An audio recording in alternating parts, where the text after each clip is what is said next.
kwentong ito ay galing sa aking pinsan na si Christine.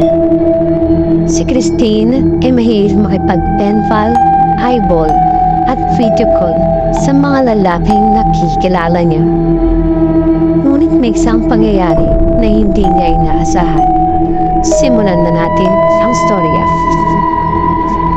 Nang madaling araw na yon, ay kausap ko si Jake. Hindi niya tunay na pangalan. Habang maganda ang pinag-uusapan namin, ay nakaramdam ako ng tawag ng kalikasan.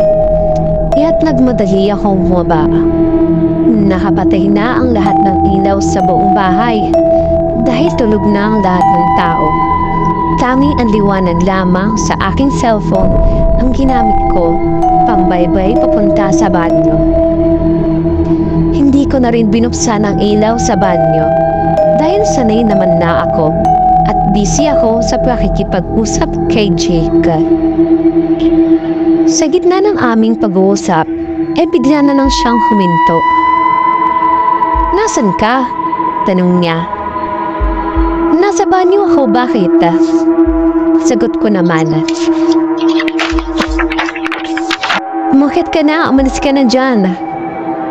Nagtataka ako pero hindi na ako sumagot sa sinabi niya at nagmadali na akong umalis sa banyo.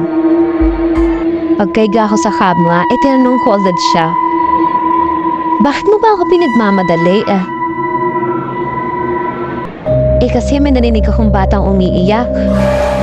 Sa sobrang lakas nga ng pagkakarinig ko, parang katabi mo lang siya. Akala ko tuloy kasama mo ang kapatid mo. Hindi ako nakapagsalita sa sinabi ni Jake. Pinatay ko ang telepono at tumingin sa pinto ng aking kwarto. Puno ng takot ang katawan ko. Pakiramdam ko tuloy ay narinig ko na din ang iyak ng bata. Magmula noon ay hindi na ako nakipag-usap o nakipagtawagan ng madaling araw. Natatakot ako dahil baka sa susunod ay magpakita na sa akin yung batang umiiyak.